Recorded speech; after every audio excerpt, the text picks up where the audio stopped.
do you think that manufacturing mindset that Volvo is producing in their factories, do you think that could be reproduced on a construction? Absolutely. The amazing thing with solutions like this now is that I have my project in my pocket. You as a VDC manager, you're not scanning every day on a particular job site. You might be scanning every 2 weeks. You might be scanning once a month.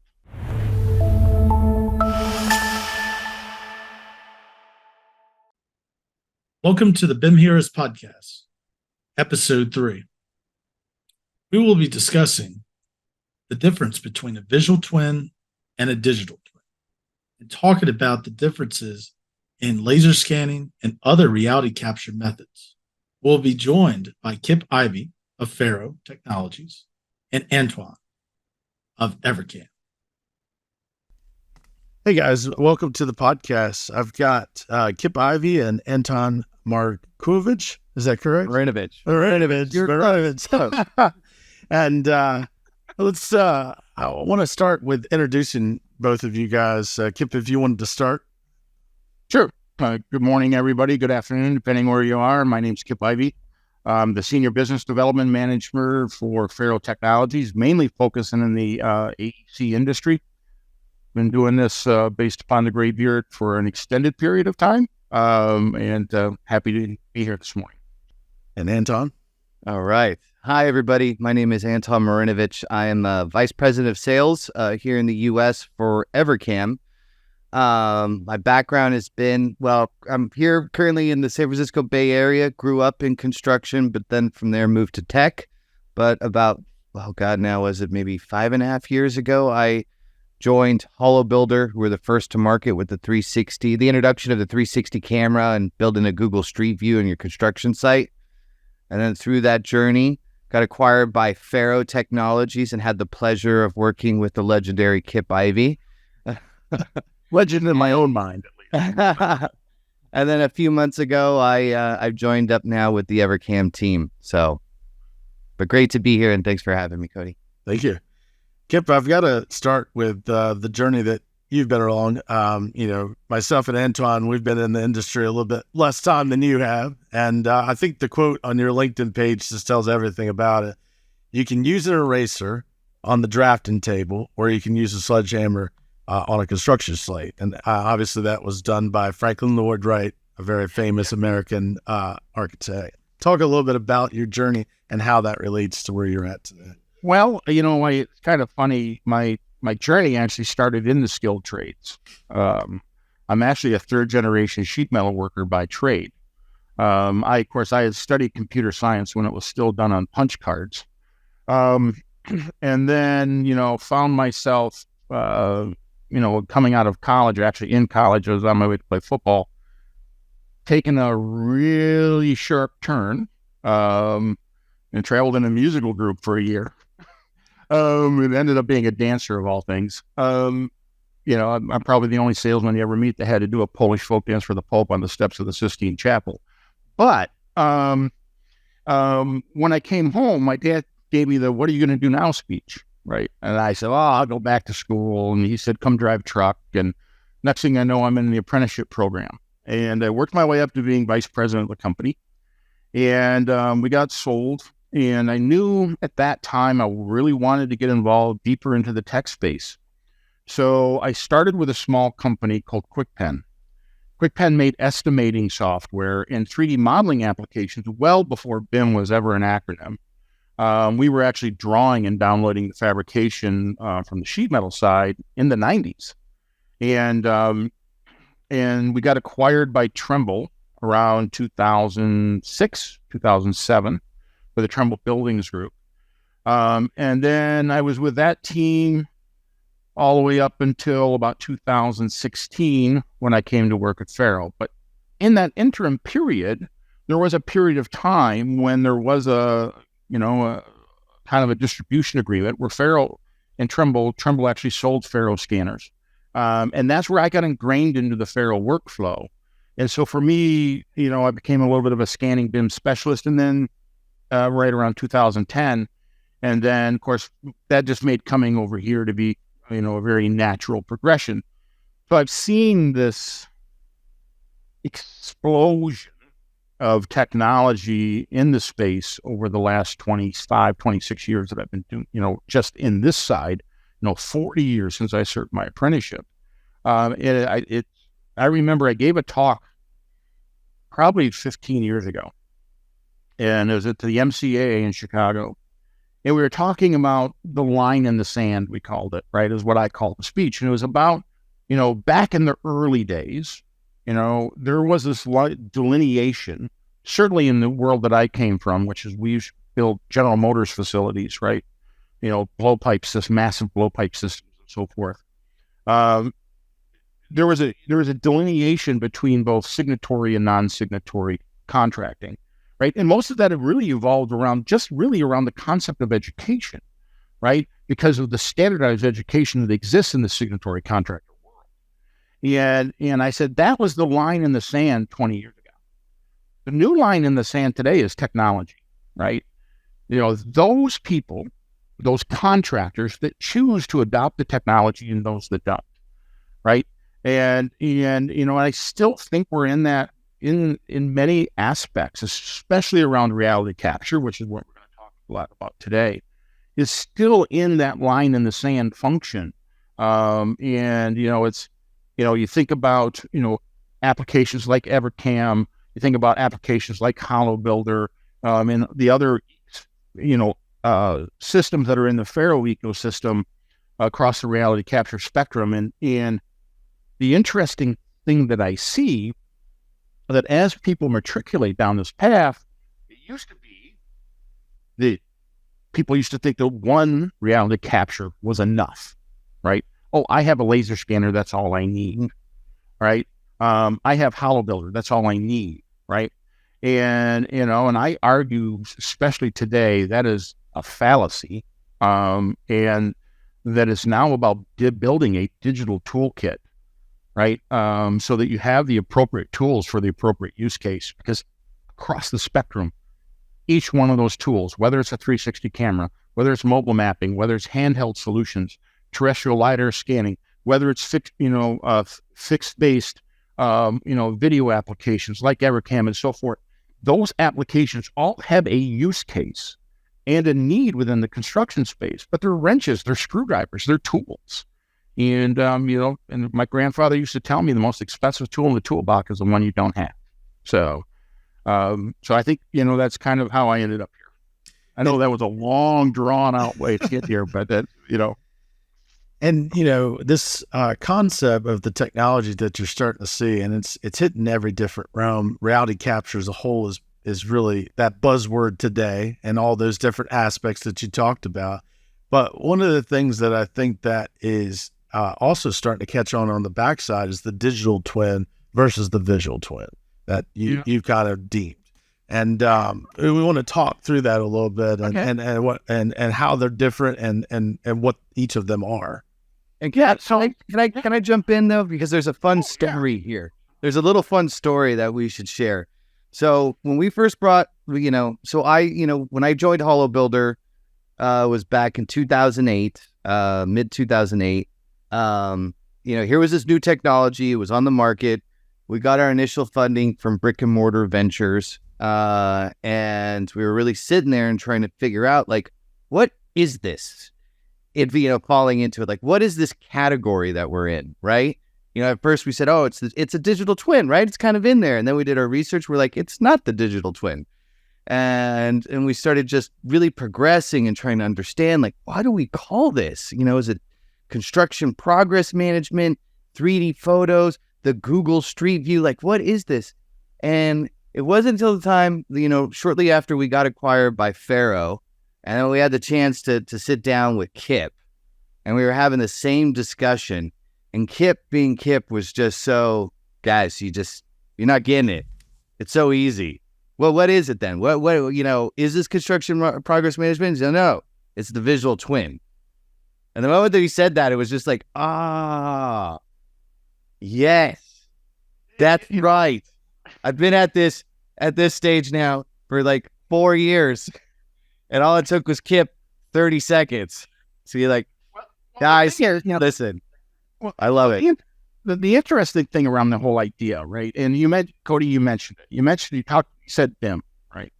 So once again, you roll the clock back, and I remember when BIM was the big shiny word, and people used to come up to me and they say, "Kip, do you guys have that BIM software?" And I'm like, "It doesn't exist. There's no such thing, right?" I said, "You realize BIM is a process. It is not a thing. It can be achieved through a myriad of resources. And some of those are Autodesk based, some of them are not Autodesk based, right? I mean, you got the Teklas of the world, right? All these other, the MicroStations, the Bentleys, right? And provide 3D content which drives the BIM process." And I said, "So no, there's no such thing as the BIM software." Of course, today the minute you say BIM, everybody automatically thinks Revit. But it took years and I think, I'll phrase that. I think there's still a segment of our industry that still thinks BIM is a piece of software, but less and less. It took years for the industry to matriculate the information throughout itself to realize we need to segment the BIM world and have a conversation about exactly what we draw and how we draw it. And that's where we started, the BIM, industry began, and as professionals started having conversations around LOD, and that developed the LOD levels, like the 100, 200, 300, 350, 400, 500 kind of function, right? And so at least BIM now has been at least segmented within the context, and it's just not some over blanketing word. And I think digital twin is also one of those over blanketed phrases that are used dramatically by marketing people especially. And I understand that concept and that need. And so there's a certain aspect where you're never going to get away from it. But as industry professionals, like the three of us on the call, right, I think we have to have an internal conversation amongst our peers and amongst everybody else to say, when you start talking digital twin, what does it mean? Because there is an academic definition, right? It was coined by Dr. Michael Greaves. Now, he's evolved his definition as well, but it was coined by Dr. Michael Greaves. And if you haven't read the white paper, it's out there. There's plenty of, he's written several. And it was really built around the concept of PLM, product lifecycle management. And, of course, reality capture was a key component of it, but it wasn't the end. I remember some guy on LinkedIn said, I created a digital twin of a rock because he had scanned a rock. And I'm like, I texted him privately and I said, "No, you created a copy of a rock." Because that's not a digital twin, right? I guess, depending if you want to make it a digital twin, I guess it's your call. But so then I started, having this internal, and this is, my thought process. I'm sitting in a sauna. I live in the Upper Peninsula of Michigan, where, the old adage is, if it can't be cured with sauna or an alcohol, you're probably going to die. But I was sitting in the sauna one morning, and I just having things run through my head, and we purchased Holobuilder, and I had gotten ingrained after having some conversations with Anton and some of his peers, right? Deemed some of the knowledge of of their product internally, and I, man, it's just, and then I saw somebody on LinkedIn had put, look, they were working with a competitive application. They said, I use 360 photos to create a digital twin. And it stuck with me. And I said, that is so wrong. Because that's not what these platforms are for. They're visual platforms. And that's where the idea of visual twin came to me. And I said, well, that's truly what they are. Right? It's a visual twin platform, right? To consume it, right? Consumption being the point that I make a tangible decision with the data that I'm given, right? To consume it with these type of platforms, like Holobuilder, like Evercam, etc. To consume it, all you have to do is see it, right? And I said, all right, that makes sense to me. And so that's really where it came out. And then I said, so then we had some internal conversations, and I remember Anton and I had this conversation, and I said, we as Holobuilder, we present ourselves as a project, tracking mechanism, for construction. And I said, in all honesty, that's just one aspect. of what a 360 photo can do. It is not who you are, because if you say that's who you are, that's all you'll ever be, right? And I said, no, it's one aspect of what we can do. What about facilities? What about owner? What about safety? What about, health of building? What about even using 360 photos for the world of estimating, right? I was an estimator at one point in my career, and I can't tell you how many times I walked around with notebook, graph paper, tape measure, and all this kind of stuff, and taking 2D photos, having to go get them developed at Kodak, get my Kodak photos from my local Kmart store, right? Those kind of things. And so that we could make a tangible decision based upon the information. And I said, well, why doesn't an estimator use 360 photos? It certainly gives me full context of the space. And I don't really need to pull measurements. I really don't care about accuracy at that point. I just need to see it, right? I need to understand the complexity of the environment, especially if I'm doing remodel work. Yeah, that existing condition type, Yeah. Exactly, right? How many times have you walked, like, Cody, you've been on remodel jobs, you walk in, you look around, and the first thing you gotta be kidding me. It just puts a whole new perspective on what you're estimating. Like, okay, you want me to pull what, where? yeah. I couldn't put a straw in the ceiling, let alone a piece of ductwork. So you're taking photos, you're trying to make notes, but it's hard to try to give that information to somebody and have them realize how screwed up the space really is, right? Right. But if I could show it to them in 3D, it would be pretty obvious. And you, at that point in the pre-construction effort, you're not per se looking complete accuracy yet. You're just looking to know what you are, what you're about to build or what you're about to renovate. I need some visual context, right? That's all I need, right? And the other thing is it's instantly consumable, right? Right. So, I remember I gave a talk a couple years back, I know, Anton, you've heard me mention this. Cody, have you ever seen the movie Prometheus? Yes. All right. In the one scene, right, the guy takes some balls out of a backpack and he throws them in the air. And the balls fly around the tunnel. And they scan, right? They're basically doing SLAM, right? And then the guy back in the ship immediately sees the data, sees it progress. And I always ask everybody the same thing. What is your biggest takeaway from that? Yes, Cody, that's a question. My biggest takeaway is the speed of how fast it happens, but also the accuracy. Because what you're always told is that if you do it fast, you lose the accuracy, and if you have the quality, you lose the quickness of doing it. Well, first of all, you're right, and there is we'll talk about that symbiotic relationship here in a minute. Between speed and accuracy. But my biggest takeaways, even though you're not wrong, right? Because there's really probably not a wrong answer to the question. Right. But my biggest takeaway is, number one, anybody can throw a ball in the air. Yeah. And number two, instant access to the data. Yeah. The ability that the generalist can do it, to move reality capture out of the hands of the specialist and move it into the hand of the generalist so that anybody can do it, right? And the ability to consume that data immediately till I can begin making a tangible decision. To me, that was the biggest takeaway. So in the world of reality capture, we're all seeking Prometheus moments. And I think that's what 360 photos like Holobuilder, I think the same thing with Evercam, when you think about looking at a job site over time and the progression tracking of that kind of function, that gives me instant access to data that I can achieve a tangible decision at that point in time, and anybody can click on a screen and turn the camera on and look at it, and anybody can grab a Ricoh Theta and take a photo.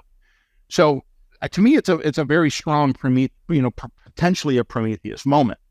And I think that's, the whole idea of a visual twin is the ability to the ease of capture. Accuracy doesn't really matter because that's not its intent, right? A visual twin platform allows me to use a visual twin and a visual reference tool or a series of visual reference tools, right? Think about the future of not only could I use my 360 photos and the interior of the structure, maybe on the same window. I've got my security cam footage on the exterior, right? And I can start mirroring that data into a single visual platform so that I have full visualization of everything. And now with the point cloud management piece that's been bolted into the Holobuilder platform, you can now bring in your 360 your LiDAR collection now into that same visual platform. Once again, do you want to manage your point clouds in that function? No. But do I want to layer a 360 photo potentially with my point cloud? Yeah, because I'm collecting these photos a heck of a lot more often than I'm collecting this one. But I might still want to do a comparative analysis or time warp basically back and forth between the two objects. And, because like you said, right, there's this teeter-totter that exists in the world of reality capture, right? And in that side, one side of that teeter-totter is speed, and the other side of that teeter-totter is accuracy. It's, you go like this, and there's a symbiotic relationship. But unfortunately, that relationship is parasitic, right? Yep. So one gives away to the other. And, you can be really reactive, but it's going to take some more time. You can be really fast, but the accuracy is going to dissipate, right? And so there's no kind of getting away from that function. As a manufacturer, we do the best we can to try and maintain that balance to the best of our ability. But eventually you're going to get to a point where there's, a level of inflection and one's going to have to give. So. Yeah, and talking about that, Anton, what Evercam has tried to do, which I think is fascinating on the construction camera front versus something like 360 photos, which is like static. Kipp brought up that concept of trying to break the silos down and bring them all together. And where do you see, or where does Evercam see themselves positioning themselves in that space, and how to become this reality capture visual twin of a site by bringing all these different things together into one platform? Well, it's funny. Both of my time at Holobuilder and now here at Evercam, the one thing I get the most when I'm speaking to professionals out in the field is that, are you telling me I'm gonna have to open up another browser window now? Every single day when I start my day, I got 15 browser windows open with 15 different platforms, with 15 different data points that I'm sitting here trying to figure out how I can do that comparative analysis between all of them in one spot. And I think, coming from, the startup space, I feel that fundamentally, a lot of companies in the startup world have been a little bit shy to open up their platforms or letting their data flow into others. It's very easy. Okay, I'll do the Autodesk and the Procore, but everybody else, no, because who knows? Maybe one day they're going to be my competitor. Or maybe they're going to try to steal my IP. But that has led to a pretty big problem in the field. Again, having your 15 tab windows open and trying to look at everything like side by side. And whereas for us here at Evercam, it's been fascinating to me because, the fixed live feed camera, if you will, it's on, if you look at any kind of bids, or if you're into Dodge Data or Construct Connect, and you type that in there, you're seeing thousands of mentions of this in bids, right? So it's already given, the owner wants these type of cameras on site. However, the fundamental thing that we've been seeing in the marketplace is that individuals are saying, you know what though? I never really paid attention to that. I never paid attention to the fact that this is a data set, and this data set actually has a lot of value to me when I combine it to other data sets. And it's been fascinating because it's like, wow, you've been working with this technology for so long already, but you just haven't had the chance, and no harm to anyone, right? Typically it was just that, okay, health and safety, risk, the risk and safety team, they want it there. We'll look at it once a year. If something gets stolen, we're going to take a look at that. But the actual is that this is a passive data capture. And then that data, in combination with things like 360s or drone footage or your BIM model or so, opens up so many new avenues where now this data actually provides you with a much greater value than just, making sure that no one on Saturday took something from the site. Yeah. Right? And that's what's got me excited, right? Because here's something in front of everybody, and it's something you're already using. It's just now apply it through different lens. And I think that's the piece too, is construction cameras have fallen into this category that they're just time-lapse cameras, because that was the beginning of it all, right? But it's now about the data acquisition that's being either introduced from the actual footage, or what is being brought in with other sensors like weather and such like that. Well, the advancement of the digital space, right? The advancement of digital storage, the advancement of all these other back-end platforms, really that allow now a camera like Evercam to actually create data, right? You think about it, back in the day, it was just, you're writing into a tape drive or whatever the case may be, right? So how do you pull data from something like that? But now with the ability, with the storage and some of these other functions, the back end intricacies of development have reached a point that, I think, the old phrase, right? Data is the new oil, right? And I think the ability to understand that anything that's capturing imagery of any kind is data. Yeah. No, there's no way around it, right? Yeah. And so, the fact that the market and companies like Evercam and so forth are coming to the realization that there's even more to ourselves than we originally thought, right? Because and I think that's that self-awareness of the industry that begins driving this new development in the space. It's like a hybrid reality capture type situation. Because I always think that one of the things that you always see measurement wise versus picture wise is everybody is hyper focused on two aspects. They're hyper focused on the front end to try to document the existing condition. But what does that really mean? Is it an existing condition, like an architect, an engineer that goes out, does field measurements, what Kipp back in the day, all by pen and paper and with tape measures and then lasers, trying to get those words Mylar and add to the point. And then on the flip side of that is the pictures, right? Because the documentation has become so huge, not just on the front end or the operations piece during construction, but also the back end of how it was put into play. That warranty type piece is a big piece of what you're seeing on that front too. I just want to dive into that topic of measurements. Yeah, well, I mean, I think also certainly the ability to maintain this data from a legacy perspective. Yes, is sometimes one of those intangible benefits. I always come back to remember when Notre Dame Church burned, right? Mm-hmm. Yep.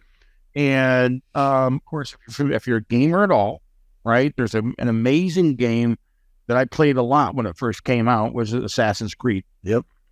I love the intricacy of the environments and so forth, right? And the detail. Well, that company that made that game used terrestrial LiDAR collection as one of the tools for placing, for example, Notre Dame into the game, right? And so when Notre Dame burned, they had this digital data set. So, Faro, we donated a bunch of scanners to the remediation efforts. And so that because they needed a bunch of scanners really, really quickly. And we were able to help them capture that. And then they were able to do a comparative analysis between the data sets. So is there a bulge in the wall? Did the heat warp it? Where were things initially, placed that potentially had gotten shifted during the efforts and so forth. So that legacy information is sometimes an intangible benefit that we as construction professionals sometimes don't consider or even look at, that how we can share that information and that accuracy, to the owner down the road and use it obviously for our own efforts as we can, because every construction company in the world wants one thing: a repeat customer. Yeah, I think the cool thing about that story too, Kipp, is taking that information and all the users of the world trying to recreate that into a digital model. You see that effort, taking that information of the measurements that they got from the scans and bringing that into a platform to build that out, to help them build that again. Yeah. And it's kind of like we talked about earlier before we started the call. We were talking about the reality capture ecosystem that exists today, right? Mm-hmm. And the myriad of tools that are available to us, right? Fixed cameras, right? 360 photos, handheld scanning devices like your iPad, like your iPhone now, right? Everybody's got a scanner in their pocket. And then you move into the SLAM algorithmic, the mobile mapping collections like GeoSLAM, et cetera. And then the standard, when people think of laser scanning, the standardized, terrestrial-based LiDAR collection tools. But each one of those tools has its own use case, and each one of those tools has its own level of accuracy, just like in the BIM, you have LODs, level of details. Each one of those tools has a different level of accuracy. And so to expand on the visual twin thought, right? I think about, SLAM algorithmic collection, right? That's going to be this, on a good day, you're going to be quartered a half inch, depending on the size of the building, simply because the world of digital collection has an imparted error that you have to live with. Larger buildings will create, greater compounded imparted error, especially in SLAM collection. And that's about the space, right? It's not about the individual components contained within that space. It is about the building itself. It's good enough for coordination efforts. I don't know if I would prefabricate 24-inch chilled water system from it, but I could at least see whether or not the beam's going to give me enough support in the right location. That kind of function, right? It's about the space. And that's where I said, maybe that's like a spatial twin. No, I'm not married to that phrase, but we'll use it as a concept, right? Spatial twin. And the same thing exists now with the terrestrial LiDAR. Now you're dealing with that 2 millimeter accuracy, right? I'm using it for deep-seated analytics. I'm running floor flatness. I'm checking my wall plumbness. I'm checking the steel deformation. I'm doing it from supporting both, my construction and prefabrication efforts, because I got the accuracy that I need, right? And maybe that's a constructible twin, right? And so as we begin to have this conversation as industry professionals, I think we're going to need to focus on that toolkit, right? That digital toolkit, and about, understanding that one collection tool is not enough, that we need multiple collections tools in our tools kit. Nobody wants to use a wrench when they need a screwdriver, and begin having the conversation. How do we delineate the digital twin phrase, right? We already, I think it's pretty easy to coalesce around the idea of visual twin, right? I think it's really easy to coalesce around that phrase. And I think we can coalesce around other phrases too. And when looking at the other applications, and it's not a competitive analysis scenario, it is really just a scenario of what do the tools do, what is their use case, and what to the value they provide. Yeah, I think that's the education piece too, Anton, that, I think I've talked about it with others at Evercam, and I think the Kipp's right on is, I think that we have all this stuff, and there's a lot of people that are asking, especially what I do for a living to do something, but we might not have all the education needed to choose which one of those different things to get the benefit or the return that we're trying to get out of it. Yeah, and I think that's where sales professionals like Anton exist, right? I think even the type of sales needs to change, right? Mm-hmm. In the world of sales, you have hunter-gatherers and you have farmers, right? You hunt, you kill, that's sales, right? But today, especially in technology, I think it's more about becoming a trusted advisor, right? And understanding the needs, right? Having a conversation, Cody, what do you want? What do you need? What is your goal? And then working backwards, right? And then say, look, and this is the conversation I have a lot because, obviously at Faro, we have a broad spectrum, right? We don't have, camera systems like Evercam, but we have everything else, right? We have the SLAM, we have LiDAR, we have 360 photos, we have handheld mapping, right? Tell me your need. Tell me what you want, and then I'll help you find this tool or the appropriate set of tools to get you to your goal. Yeah. And then from there you begin walking, and eventually you begin running, right? And then eventually you've built over a period of time, you've built a digital toolkit so that you have the appropriate tool for the appropriate need, right? And then you will find more and more and more use cases for those tools. I think that is one thing that everybody does is they buy something, especially a technology like laser scanning or a reality capture tool of some kind, right? Like the evolution of what going through Evercam, the evolution that's going on Holobuilder, et cetera. And then all of a sudden the light goes off and you say, I could use it for that. I could use it for this. Yeah, how cool is that? Right? And then that's, and that's where the industry starts to evolve, and that's where the industry begins to change. And that's what I think, Antoine, with that, is the analytics of that. If you would talk to that, and then what Kipp was just mentioning. Yeah. And I was going to put a little light, from a salesperson perspective, right?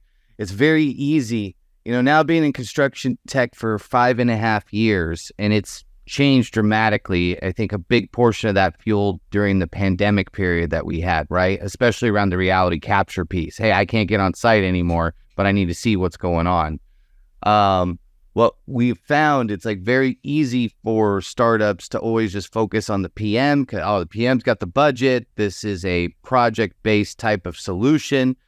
And it's one of the things now here with Evercam, it's just we'll continue to focus on the PM because obviously this type of technologies, from a time-lapse perspective is spec'd in the bid. But there's another thing to be said about having a real sit-down conversation with the VDC side of it, right? And those conversations are not sales conversations. Those should just be conversations, right?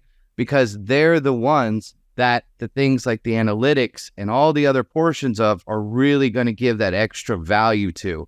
And so you need to get into these conversations with them, not hard selling, not trying to do this or that, but going what Kipp said, right? What are the needs or the problems that you're seeing on site? You're already using similar technology.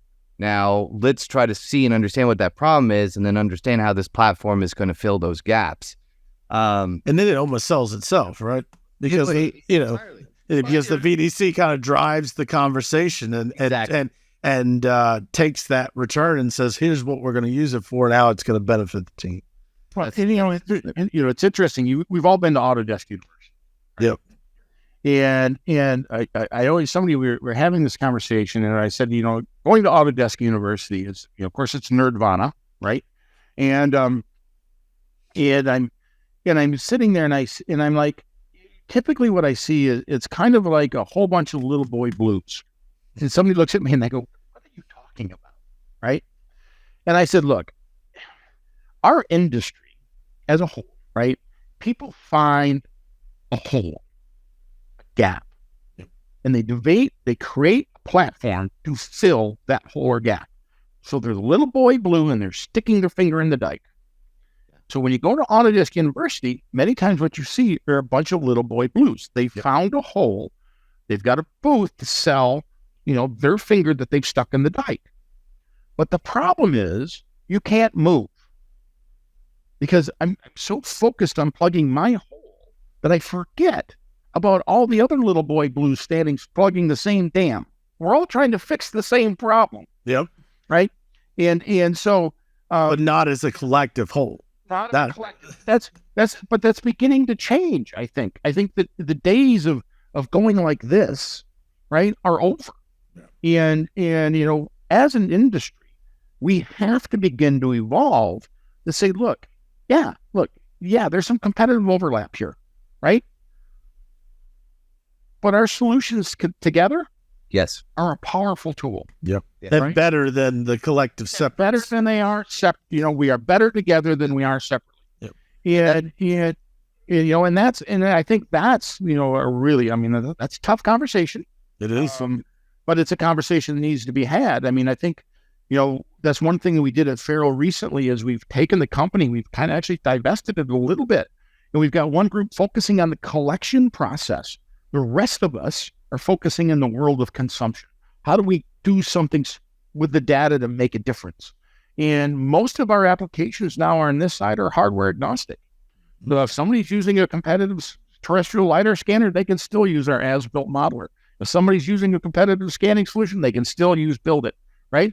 If somebody's using a competitive solution from a scanner, they can still bring it into the point cloud management tool within Holobuilder, right? We're not locking ourselves into purely our collection process.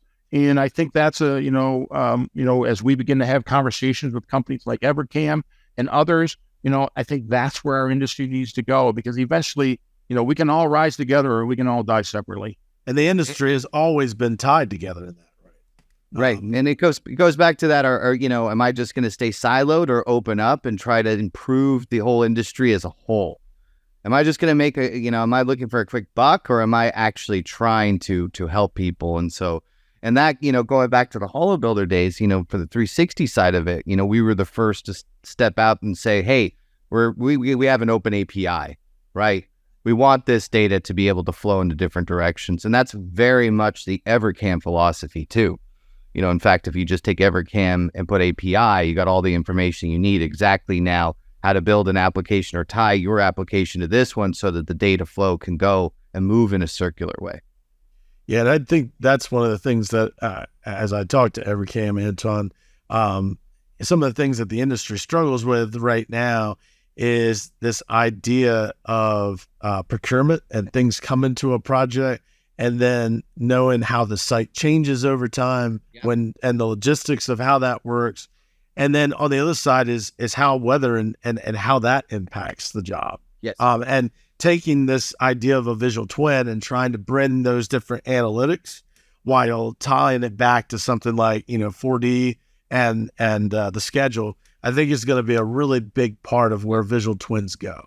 It's not going to just be static pictures. It's not going to be just a time-lapse camera. It's going to be taking that data, putting it into a system and a way to digest it, but then allowing the team as a whole to better manage their project, because that's what they're looking for.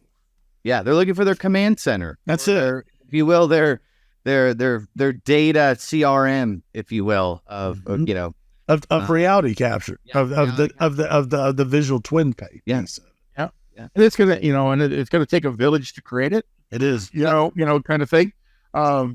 It's kind of, when you think about construction, people have this, I think, in the general populace, especially, and even within the industry, people think that, the bigger you are, the more money you make. Well, I got some news for you, right? In the world of construction, the average profit margin is well under 8%, right? And actually, I'm going to say in many parts of the world, it's probably even under 5%. So those margins are not, I'm not cutting a fat cat here, right? And so anything that you can do to mitigate the bleed into your margin, right? To mitigate any type of, process that's going to, create a change order, or, God forbid, a back charge, or investigative functions in the world of an at-loss accident. All those kind of tools are, is an intangible benefit to reality capture. And once again, it's probably something people don't talk about, but it's everything that somebody creates should be able to help and or mitigate, the bleed into your profit margin. Because if we can't help you as a construction company, Cody, if we can't help you make better decisions, and if we can't help you make money, then we failed. And, and Anton's heard me say this over and over again. I go to our sales team internally, and I've been saying it probably going on 20 years, even back in my days at Trimble, and I used to ask them, everybody, what do we sell? Right? And everybody says, oh, you sell solutions, you sell technology, you sell, and I said, well, you're not wrong, but you're not right. And they said, you can't be both. And I said, I disagree, you can. And I said, we sell time, productivity, and accuracy. That's what we sell in the technology space, right? Whether it's Evercam, whether it's Holobuilder, whether it's the Faro scanner, whether it's even in the world of 3D Matrixing Factory, the Faro arm, right? If I can't save you time, if I can't make you more productive, right? If I can't make you more accurate, there is no return of investment. There is no ROI. And so every tool that we create, we have to focus on that mantra, right? saving you time, making you more productive, and making you more accurate. And that's, I think, probably the goal. How we do it is just with the technology and the software. Yeah. And do you think that on that front, one of the things that we always struggle with in the industry is as building, and what does that buzzword mean? It used to be a bunch of drawings, right, that you just threw together and hope that they survive for 50 years. But I like to talk about that. Write it on the back of a diner napkin. Yeah. How does the visual twin tie into that as building? Well, it is pretty tough to argue against a picture of what's installed. Right. It's pretty tough to argue against that one, right? And so I remember when somebody asked me, they said, well, why would you marry point clouds to 360 photos? And I said, okay, well, let's talk about that. You as a VDC manager, you're not scanning every day on a particular job site. You might be scanning every 2 weeks. You might be scanning once a month, depending on the point of inflection where you feel you need that information. Let's say you're doing a hospital, right? So all most hospital construction today, a lot of modularized construction. The corridors are the service, right? The hallways are the service corridors. All the mains and everything run out of the hallways because you want to mitigate the interaction into the patient rooms as much as possible. So from a design perspective, that's what's done. So you're always scanning the corridors, but you're very rarely scanning patient rooms.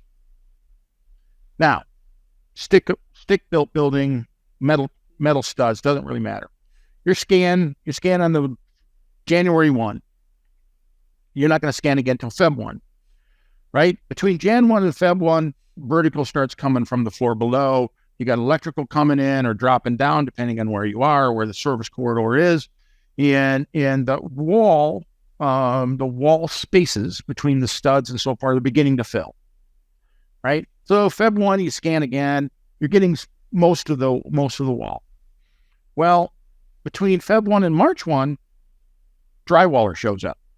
And we all love our drywallers, right? But they get paid how much money, how many square foot they put up in the floor in a day. Those guys slap drywall up like it's nothing, right? They go down that corridor and they finish off that corridor wall. Something change order comes around. Got to move stuff. You open up your scan, you don't have a finish between what's in the studs. Now you guys just got drywall. So now you got to go back. Well, how do you know what's back there is accurate?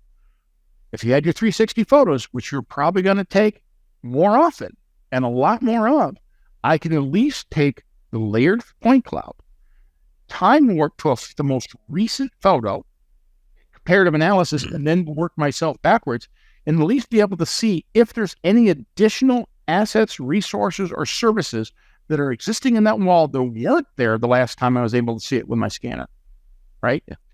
That type of scenario. And you mentioned the as-built environment.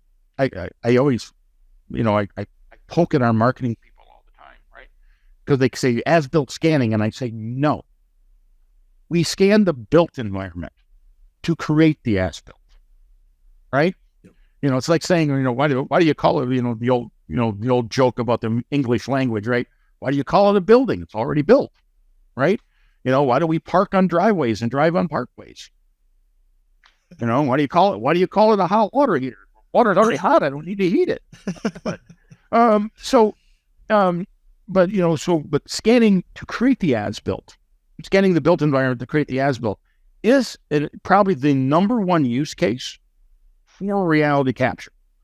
It has expedited that process much more so than sending guys out with tape measures and diner napkins and the top lid of a cardboard box with a Sharpie, right? Now, I'm not saying it's still not done like that today, because I'm sure it is, right? I wouldn't be the first project manager. The guy shows up and he said, "What's that?" And that's the as-built for the room. Red lined and can't read it. It looked like, looks like, prescription handwriting down there, that you can't read. Probably the number one use case for any type of reality capture is that as-built scenario. And feeding that information back to your VDC team Now, obviously, the ideal situation is to have a modeling application that allows you to import point clouds easily. And that's a challenge. That's a huge challenge, right? And, there are some bolt-ons that exist in that space to really help with that. And I know this is education. I don't want it to be a salesy thing, but we use the as-built scenario, bolt-on AutoCAD or Revit, allows you to import model right from the point cloud. In its origin spot, that's the other challenge. It's not control, friend, right? Permit control is your friend, and creating that grid system, especially creating, if you think you're going to go back to a building over and over and over again, creating a permanent grid system, even potentially. Let's say you're a general contractor who wants that maintenance contract beyond, right? Maybe you're doing a lot of work for, a developer type organization. Maybe they're one of your primary clients. So that you're going to be going back and providing service to that one. At that point, I would almost spend the high dollar on the front end, that old Band-Aid scenario, it only hurts once, to create a permanent grid system in this facility. We own a company called ATS where you can create a surveyed permanent grid system with magnetic things that you can just put up, magnetic targets. So I can come back and scan and immediately pop that scan into that grid. We do it with Volvo right now for all 28 Volvo factories around the globe. We've been able to maintain a model accurate to sub-millimeter accuracy in all 28 facilities, but they only have to scan now what changes rather than having to recreate the entire wheel. Do you think that manufacturing mindset that Volvo is producing in their factories, do you think that could be reproduced on a construction? Absolutely. Okay. Absolutely. Absolutely. Because some people think that a lot of people want to bring the world of manufacturing to construction out in the field. And there's this debate going on that says, could it really occur? Because in manufacturing, you can reproduce, you can replicate, because it's all in an environment of the manufacturing plant versus the construction industry, which is completely wide open every single day. It's all about fixed assets, right? And whether that fixed assets is a building or a robotic line, it doesn't really matter, right? And yeah, I think that idea of creating a permanent grid system on a building, of course, we as a society need to make a decision. We want to make buildings that last. Yeah. Then that's a whole different argument. But yeah, there's absolutely no reason why you couldn't put a permanent grid system on a site. Because let's be honest, if I put a target across the street, and I used to have this conversation when I was selling total stations, and I would tell somebody, look, I can set this total station up, and I can shoot the corner of that building, and I can shoot the corner of that building, I can shoot the corner of that building, and I can align this total station today. So unless there's a shift in the tectonic plate of the earth, and those buildings move, I can come back here next week and the week after and the week after that and shoot those three corners and still align this total station, right? No matter where it is. And so I think that concept, even in construction, exists. But it's an evolution, and we as an industry need to make a determination whether or not we're willing to put a cost, right, scenario. And I actually think fixed camera applications might have a play in that. I haven't really had this conversation, but I've certainly had a conversation. Mentally, I've had this conversation. Because if I have a fixed camera of a fixed location of a known GPS position, right? Why couldn't I use it to help me align?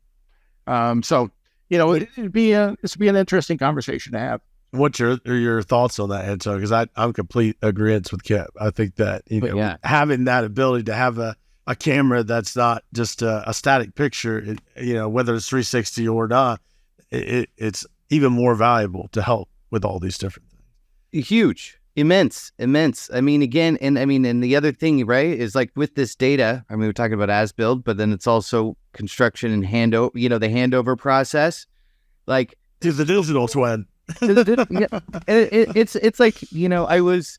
When we've had new salespeople come on board, and typically, we're hiring people either from the field or people have some experience also in other construction tech parts of it. But when we talk about that handover package part of it, I'm like, this is the story.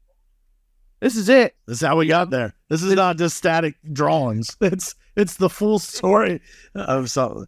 And I mean, and that is just power. It is. That's actually one of the things I've been amazed, in the past, especially with Holobuilder, we were working so deeply with the, Japanese contractors who are so in tune with that. And their level of detail is just through the roof about how that, 20 years from now, if something happens, somebody should easily find exactly to the point of what happened on that moment of installation or 2 weeks after, whatever it may be. And I mean, and that in itself is just, so powerful. But, people have a tendency not to think about the future. It's very easy to think about the now, and now I'm done with it and I can move on. But going back to, having that maintenance aspect of it, one of the things too is just like, where's the play with facility management going to come in on all this? And I think that's a huge piece. That all into it. So facility, I think we're seeing more and more facility from an owner perspective, getting involved in the world of reality capture. It's when it comes to reality capture, we have some amazing customers that are service providers, and they provide great service. But there's always a but. But nobody knows what I need to capture better than me. Yes. Yeah. Right. And, and so it may be a hybrid scenario where they use a service provider for large functions, right? But the intermediate functions, I'm going to do it myself. Yep. Right. And once again, that's where the permanent grid system comes into play. Mm-hmm. Whether it's them or me, we can align to the same thing, right? And that's typically where I find most people begin to get lost, no pun intended, is the lack of control, and then trying to align after the fact. Well, I'll just align it visually. Well, good luck. Yeah. Right. That's like playing golf, right? You when you hit your golf ball, a 16th of an inch at the club face is 40 yards left or right down the fairway. Yep. Right? So that's the exact same thing we're trying to align this stuff manually inside a digital space, right? A 16th inch off at the point of origin. When I get to the other end of the building, I'm way off. Yeah. I'm way off. Yeah. Right. I'm back to Kip Ivey golf, right? Moments of brilliance with hours of mediocrity. So I love the Kipp analogies. I definitely missed it. Talking through Kipp with like laser scanning, let's dive into the differences between laser scanning and 360 photos. I think there's some people even to this day that think that anytime that you take a scanner out there, that it is taking a static picture. It's not just it's much more than that. Yeah, well, 360. I understand the difference. The main difference is the actual physical technology itself, right? A photo is just a photo, right? Now I can trick a 2D photo or a 2D image. We'll use this for example, right? If I were to stick my hand like this, you'd think, oh my God, his hands are freaking huge, right? No, it is because of how close my hand is to the camera versus my head. The perspective, right? The perspective function. It is very difficult from a perspective function to trick a 360 photo because I have full context, right? So visually, that perspective stays true. Now, laser scanning uses 360 photos in the process to colorize the point clouds. But in most laser terrestrial LiDAR collection tools, that 360 photo is unique to that particular scan data set, and is very difficult to strip it out. You can create panel images and so forth, but to strip it out and use by others is a little more difficult. Now, I would love to see that happen, and I'm right. I think it will eventually. But a laser collection, terrestrial based, for example, we take about 2 million measurements a second, right? So every time that laser hits something, it's measuring that reflection, time of flight, so forth, right? And we're capturing that point of reference, that XYZ position, but we're doing that 2 million times a second. And so it's 360-degree horizontal, 300-degree vertical dome, right? So yes, we're creating a 3D image, but it is billions and billions of measurements, right, to create that 3D image versus just a pixel. It's points versus pixels. Right.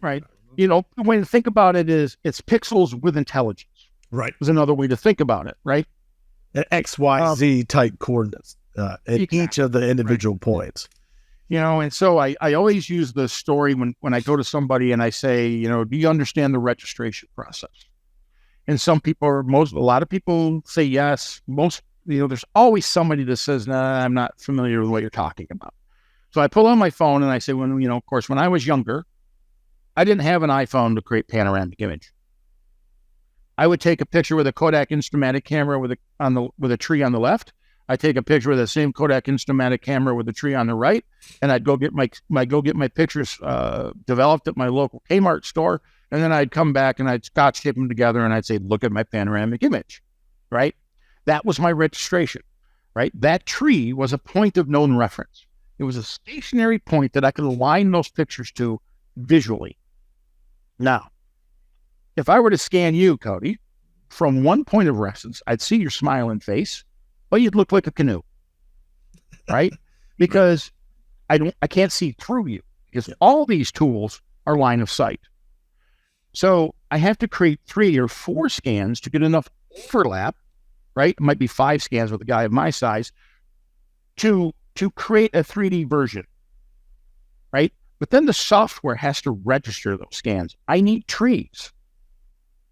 So we use walls, we use vertices, right? I can use a permanent grid system with targeting to put trees into the environment, right? And then the software and the logarithms will automatically align those to create a contiguous model. And that's where the accuracy starts to come into play. It's like a tape measure. Unless you measure where it's wrong, everything seems right. Yep. Right? So because it's a single point measurement tool. That's what a tape measurement is. Take it from your perspective. We've used. That's right.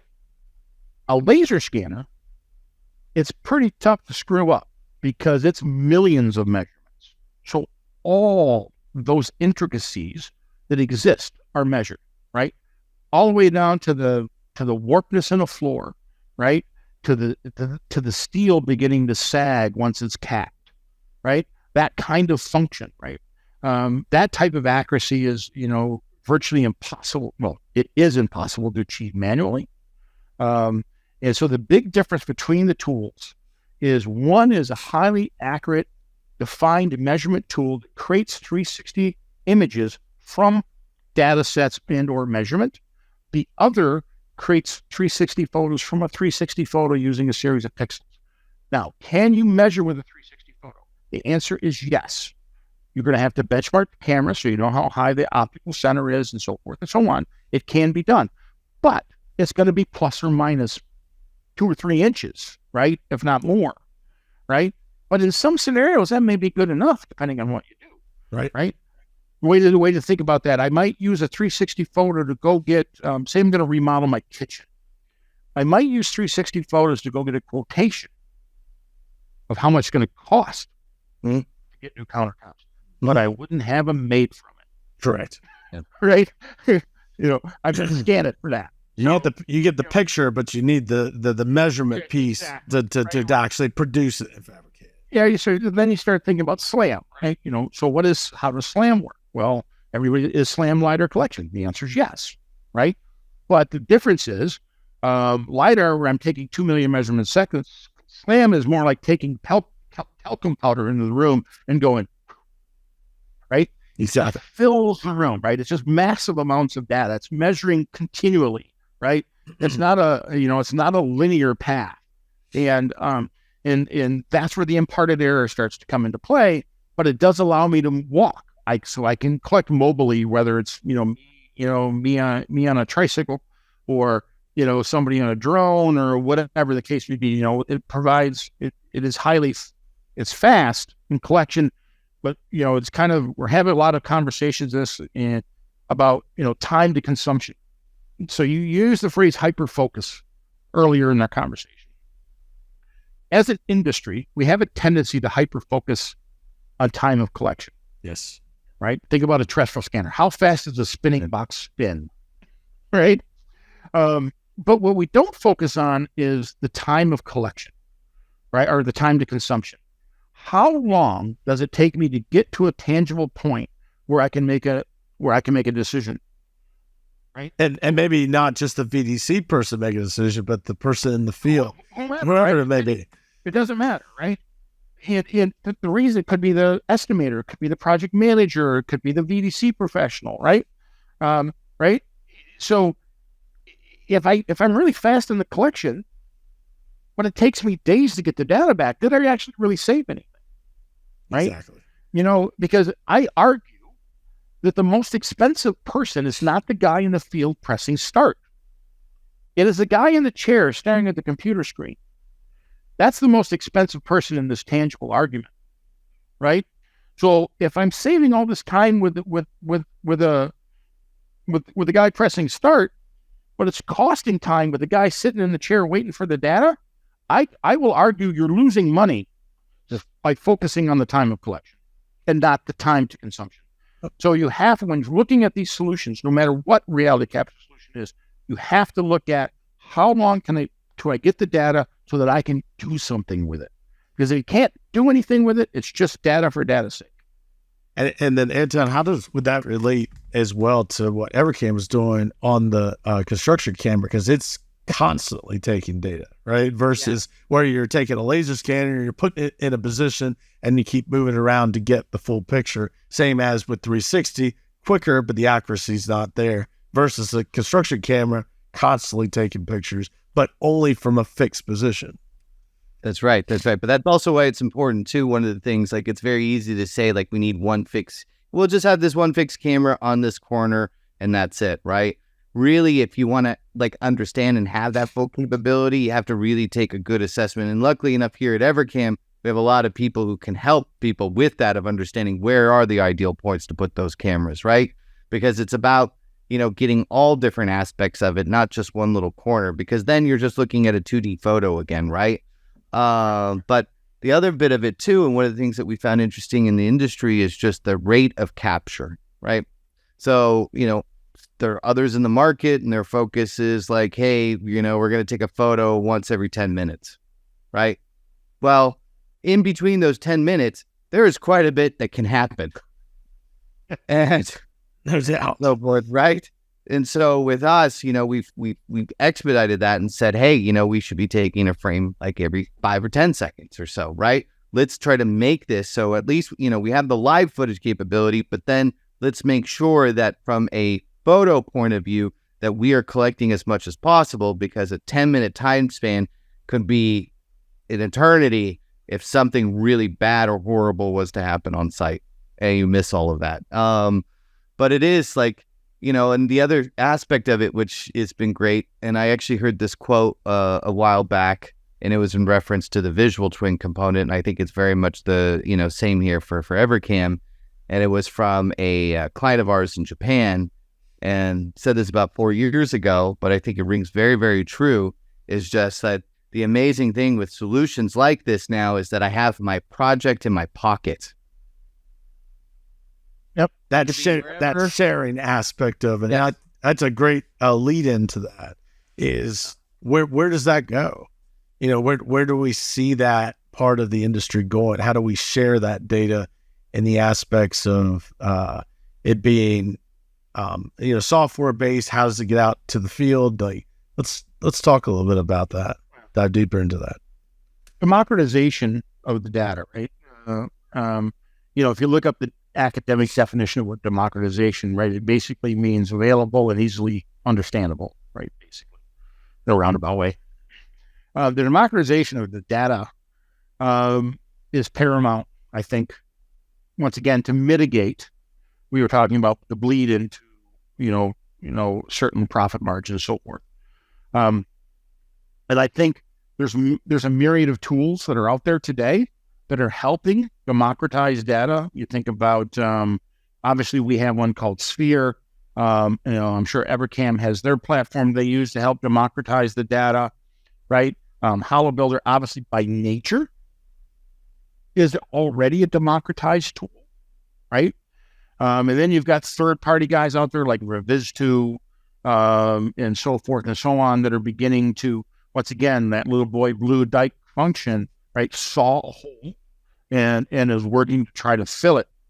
And so the democratization piece, the hard part about reality capture and democratization is somehow you got to get the data to the cloud, which means there's going to be an upload time, right? Now, I think there are several vendors out there today that help with that. And I think, one is like, there's a company called Ignite. I love their application, probably some of the fastest from a data storage perspective, some of the fastest out there. But that helps democratize the tool. I remember I had a story with a customer.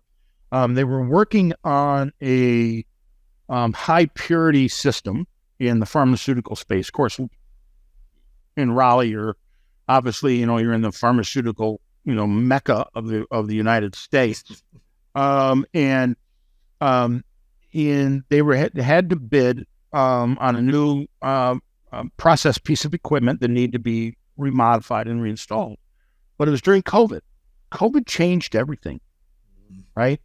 When it comes to democratization's tools like Zoom that we're on today, they went from a virtual nothing burger to a virtual powerhouse. To a virtual powerhouse in a very short period of time, and they had some growing pains, and I think they certainly have caught up.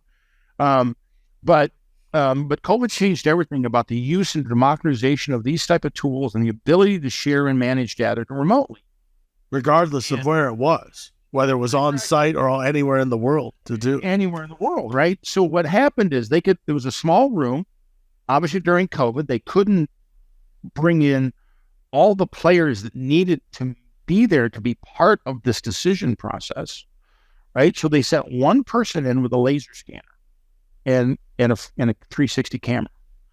They took a bunch of 360 photos around the room, right? Once again, about spatially context type of things. Once again, provides a level of clarity. And then they use the laser scanning to scan it all, and so that people could pull measurements. And they actually found some warping that was impossible to see by the human eye in the piece of equipment that was installed in place, that they had to adjust how they were going to prefabricate everything because of that minute thing, because there couldn't be an error here, because they were going to fabricate it all off-site. And so they were able to have about 25 or 30 different people interact within that environment virtually without having to be on site. So that democratization tool, there's, the use of virtual reality, even though it's great for the gaming and so forth. And I understand the idea of augmented reality in the field. I think it has value. I think it's a little more gimmicky than it is functional. I just think it has a long way to go versus some technology. A long way to go. Right? It does. But virtual reality does change your visual acuity, right? Because you can immerse yourself into that environment. And so they were able to use VR and so forth. There's a great, cool company out of Norway, up in the Baltic states, called VREX. It's a virtual reality Zoom call. It's actually pretty cool. But that democratization piece, to be able to place people into the environment, first you have to create the environment, and that's where reality capture comes into play. And I think the ability then to potentially augment that virtual reality data with fixed cameras and other data sets from like companies like Evercam and so forth is going to make that environment more real. And the more real you can make the environment, the more you can make a tangible decision, and so forth. I have a customer that works in the oil gas space. They've literally scanned an entire oil refinery. I mean, we're talking thousands and thousands and thousands and thousands of scans, right? I think they've got about 14 terabytes on our platform. They share that with about 800 people throughout North America. And one of those groups is the fire protection team that's out east. They log in virtually walk site, flag and tag fire protection and everything without ever having to fly to Canada. Wow. And actually have created logarithms now that they can begin to using AI and some of these other tools, which is another whole nother conversation where AI plays in all this, but using AI to actually begin to interrogate the data, looking for anomalies in areas that may be problematic. So, and you're seeing that on all types of infrastructure. I mean, bridges all the way down to buildings, everything. Yeah, the ability to interrogate data of this type, whether it's a visual twin, whether it's LiDAR collection, visually now to be able to interrogate that information, right? With the applications, that developed on AI style platforms, that have a learned function over time, is going to, I think, be the next.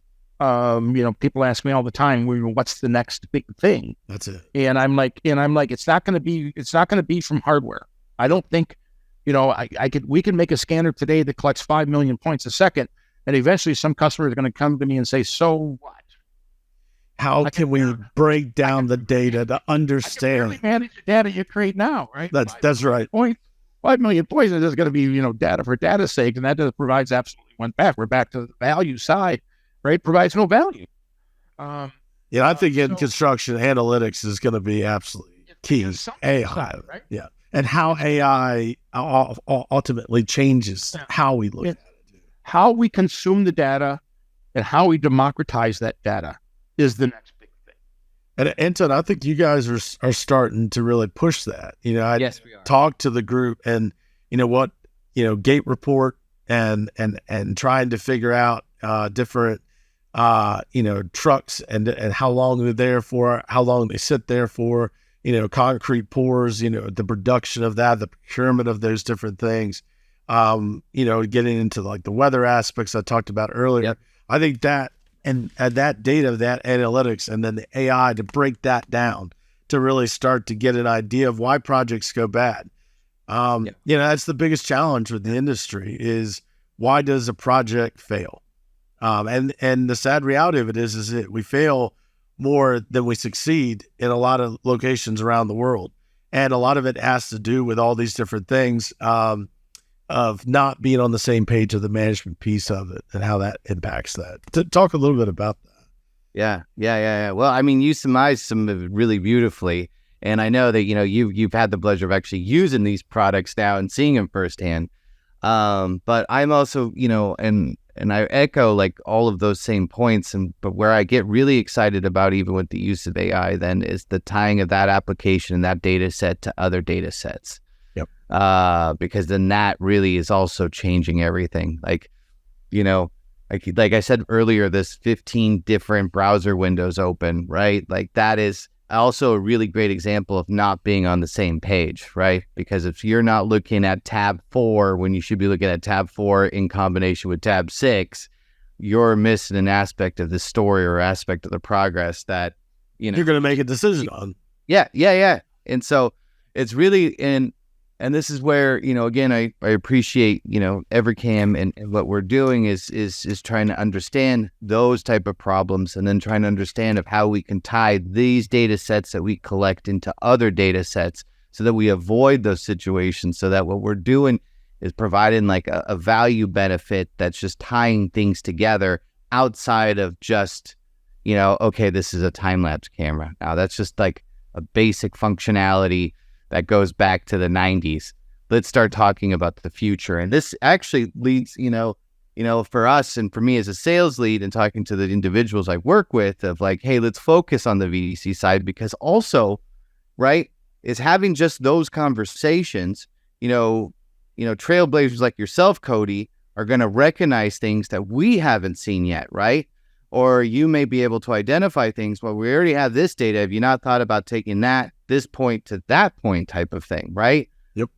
And that's what it should really be about, right? And really at this stage for us, well, it should always be about that, right? But as you get bigger and larger and you have the demands to grow, you kind of get away from that.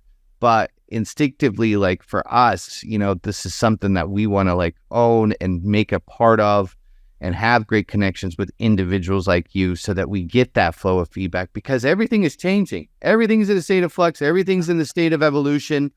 The industry, the project, the companies that we work for, all of it. It's all, and in some regards, it's all going in a singular direction. And then others, it branches off and you say, okay, hold on. What do we need to do to get the train back on the track here? It's kind of funny. I almost think directionally, we're all, we're kind of in a circle. Yeah. More so than we are linear. Right? Yep. We want to take the real world. We want to digitize it. We want to move it into digital space, right? But then we want to take that digital world. We want to do comparative analysis, analytics, and then we want to take the real world and compare back to the digital world, right? Yep. Right, and start the cycle all over again. Yeah, and that's because that's the planning of it. That's the planning piece that we've always pushed for in the industry. For years, everybody says, it's a linear thing. You collect it, you register it, and you're done. Like, no, that's just the beginning of what we can do. And I think having conversations like this, and Cody, and having end users like you come back to us and say, look, I love your solutions, but right, that's how technology companies evolve, right? Otherwise, it's just a bunch of nerds sitting in a room saying, I got a great idea.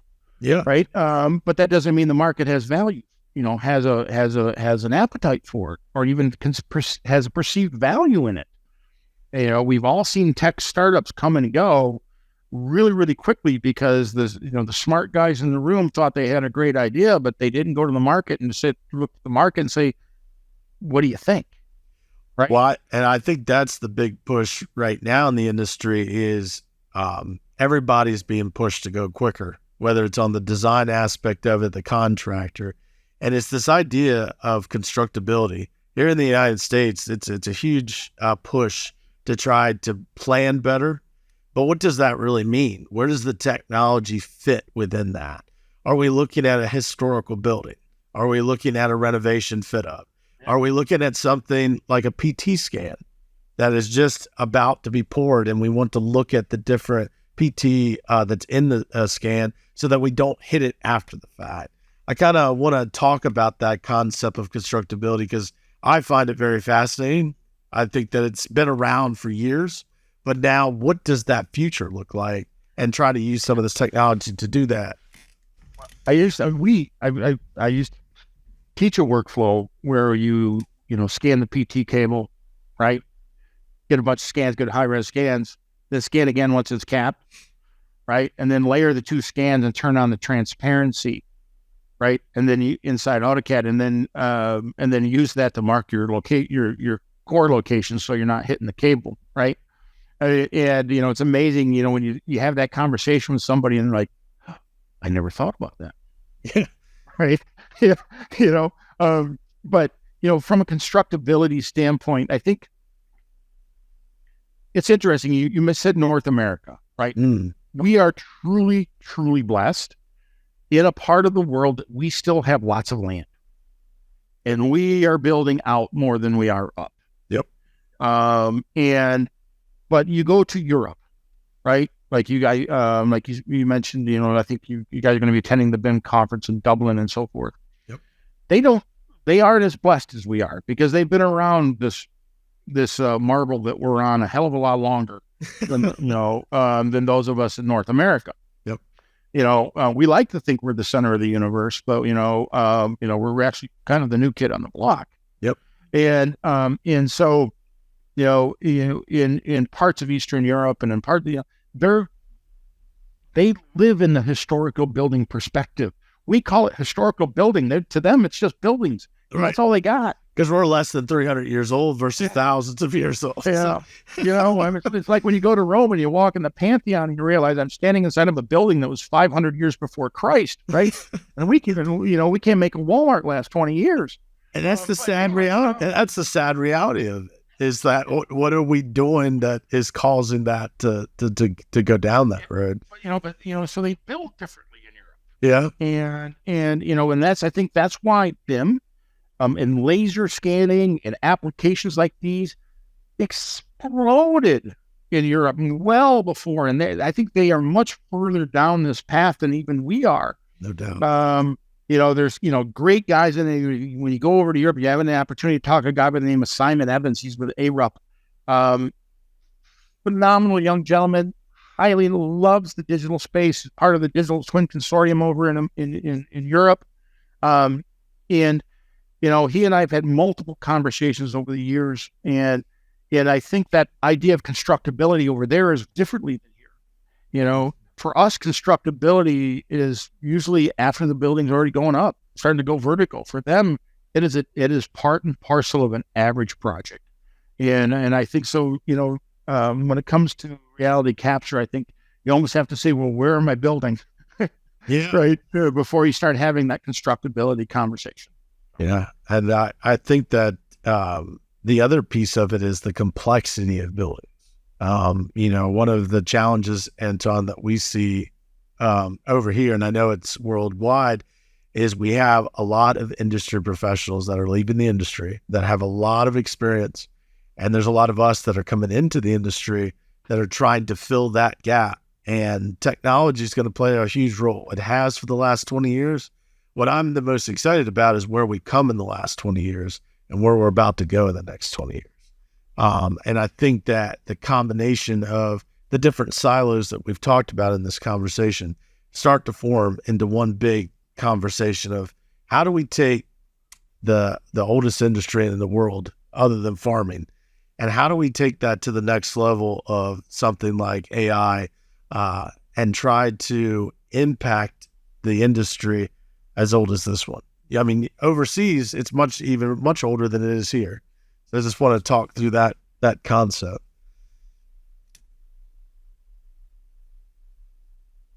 And Anton, I think you're on. There you go. Apologize. Two little boys running around out.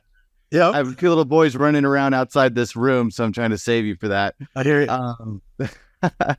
But actually, I wanted to bring up a point. So it was old client but good friend. His name's Yuji Do. He's the innovation manager at Kajima, and you're talking about that kind of this transition we're in, right? A big portion of the market getting to retire or leaving the industry, and all that wealth of knowledge being lost, right? But solutions like Evercam and Holobuilder and and point cloud data and so forth, where he sees it, and I really wanted to mention this, is that this collection of data is also a training set. It's a history lesson to help fill in the gaps of those who are new to this industry, to the sector, and trying to give them a much more broad understanding. Whereas, again, with, an Evercam, the project is complete, but you have all the recordings. You can pinpoint aspects of what people did in those situations, good and bad, right? Here are examples interior-wise. Look how this individual installed this, and so forth. So, there's this training nature to this that a lot of people actually just overlook, but could provide a lot of value outside of, obviously, AI and having a combination of data sets to, the live feed data combined with, your drone data, the weather data, and all of those other type of things in your day-to-day management. But the legacy that project and the learning lessons of that project will actually help improve and hopefully train and, transfer the data or the knowledge from that previous individual to the next, which is really, what is going to be needed as we progress in this, especially this new world that we live in. But I'm just, going to AI. I mean, we've still scratched the surface of all this, It's an infant. It's like stage, right? Yeah. And it's hard too, right? Because, construction projects are complex. Everything is a little bit different, a little bit unique. So when you're training algorithms, what's not to say that drywall in, California looks nothing like drywall in Germany. And how are you teaching these systems to understand that? PPE, variety of different colors and all this other fun stuff, right? So, and you're trying to train that visual twin that we've been talking about to be able to analytically break that down to allow the team to take some of that pressure off of the team with some of the less, workflows of that. And I think that that's, really important. I think, the amalgamation of data that's out there today is massive, right? I have a good friend of mine that works in the wildlife survey segment of offshore windmills for electricity. And they have to they use LiDAR, they use high-res photography, right? And they've got to do all the wildlife surveys for like 24 months before they can put a freaking windmill on the ocean kind of function, right? Looking for birds, looking for migratory bird patterns, all that kind of stuff, right? And they're starting to use AI because right now they've got teams of ornithologists, combing through photos looking for, that's a, brown, whatever headed wind tern, right? Kind of bird. And they have, is it endangered? Is it not endangered? Or all these other kind of scenarios that exist. But that's, so they've got to teach the AI what each bird is and what is their average size and all that other kind of function. And I think, as time progresses and as construction continues to evolve and there's more democratization of data of all styles and ilks, I think that's where AI is going to pick up steam, right? Now, I know many people in the industry are very leery of AI, and I think I would be lying if I said AI is not potentially going to have a labor impact to certain segments of construction from a labor perspective. There are certain jobs that may be not lost, but at risk. But there are certain jobs that will never be, right? You're not going to teach AI to install ductwork, I don't think, right?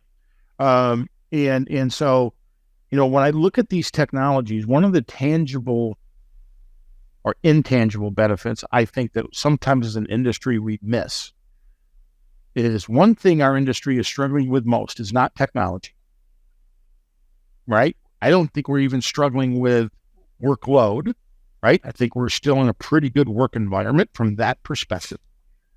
What we're struggling with is labor. What we're struggling is finding labor. Quality labor, right? And especially young kids, they are not driven to construction. They are not driven to the trades. It's not sexy enough. That's just it. I gave a speech about 2 years ago called "The Gamification of Construction," because a construction site today looks more like a video game than it ever has, right? Yet I think as an industry, if we're smart, we should be using these technologies and taking it out to the young minds and saying, to all those kids that love to play games in your basement, you want to see a cool career? Let's talk about reality capture. Let's talk about 3D modeling in construction. Let's talk about the use of AI in construction, right? And start having those kind of conversations. We will bring people to the industry, right, that had never thought that there was a potential career path for them here. And we need them, right? Because old guys like me, I've learned over the years, right? I am an amalgamation of my experiences, right? Everything I've done in my life has been educational for myself, right? And when I think about the young kids today, right? Everything we can use that to an advantage to say all the gaming that you love to do, there's a place for it, and it's construction. And let me show you why. So I think we can use this technology as a way to try to bring young minds into the industry, not just the engineers, right? I remember back in the BIM days, people used to ask me all the time, Kip, where do I find a good detailer? And I'd say, go look in your shop. Like, what? I said, yeah, go to your shop. It is going to be easier to teach CAD to a tradesman than it will ever be to teach the trade to a draftsman, right? And so when you think about these technologies and the use of AI. If we want AI to explode in construction, then we need to get those kids that look at it right now as so cool and say, let me help you take your drive in the use of our artificial intelligence and use it in a tangible way. And regardless of what aspect of the industry they go into, design, prefabrication as a subcontractor or operations in construction, you can use that same set of skills and direct it in the direction that best suits your career. And then they work around, seasoned people like yourself, Cody, or they work around guys like Anton, right? And that's where they begin to impart the knowledge, and so forth. Stick them in the field, let them turn the wrench for a little while. I remember when I was an apprentice, I was scrubbing toilets for like 2 weeks. And I was really ticked off, right? And I went home one night, my dad looked at me and he goes, "What's your problem?" And I said, "Well, I'm scrubbing toilets, man. I'm not out in the field, all right? I'm going to scrub the toilets in a union shop. A guy couldn't hit a urinal if he was 2 inches from it, right?" But and he'd be looking at me and he goes, my dad just kind of looked at me and he was a very pragmatic individual. He said, "Did you get paid today?" And I go, "Yeah." "Gonna get paid next week?" "Well, yeah." "That apprentice in the field making any more money than you're making right now?" I said, "No." "Well, consider character building and go back to scrubbing toilets." It's the wax on, wax off type mentality, right? Why am I doing this and this? And then at the end, when he finally blows up on him, right? And he says, "All right, well then do the move." And then he actually sees why he did it. And I think that's where we actually struggle with in the industry. We tell somebody to go do something, but generations like myself and generations behind me, we're under that assumption of why. And if you can actually give that reason, it just puts it into a whole nother perspective of why we do what we do.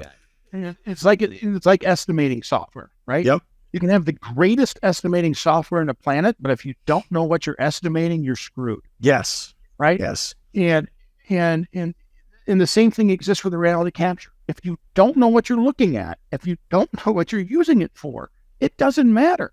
And the only way you can learn that is get out there and see it. That's not changed. Get some mud on your boots. That's right. Yeah. You physically got to put your eyes, whether it's on something that like a drone taking pictures of it or actually sitting there and actually watching the person do it. You have to get out there and see. Yeah. AI is not going to be this. No. It's not going to be it's not going to be a silver bullet. Right? No. It's gonna help with some of the mediocrity, right? That exists, and potentially some of the quote human error that exists. But it will never replace ingenuity.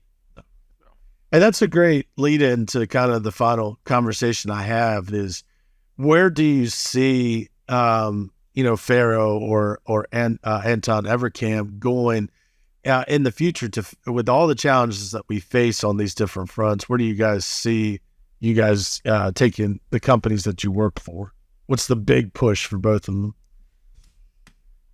I'll go first, and then we'll let Anton finish us off here. So I think for us, the big push is about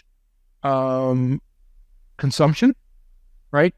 Using the data in tangible ways, about being more hardware ubiquitous in relationship, especially to those consumption-based products, and working with more and more with industry partners. Like I said, a scenario where we can either rise together or we can certainly die separately kind of function.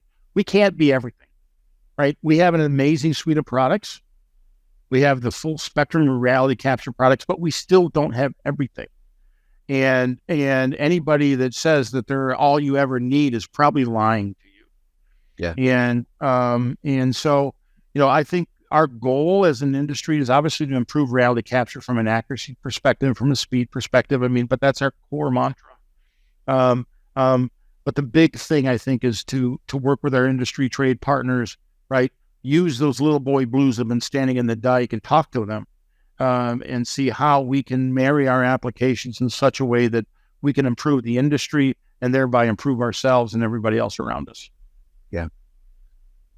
For the Evercam, it's taking those same concepts as Kipp, but doing it in a way of like, so the way that we see things going forward, right, is that we want to build this an open reality capture platform. Every single project is going to need something a little bit different from the digital toolbox that Kipp was talking about earlier, right? And so what is going to be something that allows everything to tie in together, right? Our focus is on, the fixed camera that's doing this passive data collection, if you will. And how does that tie to those other data sets? And how do you make that kind of tying, if you will, as simplistic and easy as possible for the people in the field, so that you're giving them, no longer 15 different browser windows, hopefully just 2 or 3.